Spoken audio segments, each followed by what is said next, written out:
গরম ভাব উঠছে। আজকে বানিয়েছি কাতলা মাছের পাতুরি। অপূর্ব সুন্দর একটা গন্ধ উঠেছে। প্রথমে সর্ষে কাঁচা লঙ্কা খুব ভালো করে বেটে নিয়েছি, আর মাছগুলো খুব ভালো করে ধুয়ে নুন হলুদ মাখিয়ে নিয়ে একটু কাঁচা যে সর্ষে আর লঙ্কাটা বেটেছিলাম সেটা খুব ভালো করে মাখিয়ে নিয়েছি এবং 3 চামচ দই দিয়েছি।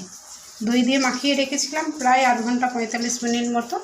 তারপরে এই কলা পাতাটা একটু সেকে নিয়ে এই বাটিটার মধ্যে দিয়ে দিয়েছি। দিয়ে মাছগুলোকে সুন্দর করে সাজিয়ে কাঁচা পোস্ত বেটে ওর উপরে ছড়িয়ে দিয়ে কাঁচা লঙ্কা তেল দিয়ে এরকমভাবে মুড়ে দিয়েছিলাম।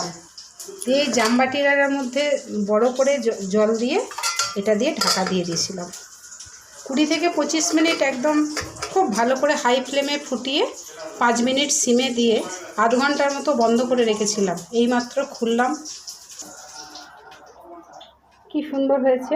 Thank you for watching. আপনারাও বানিয়ে নিন এবং খুব ঝটপট হয়ে যাবে।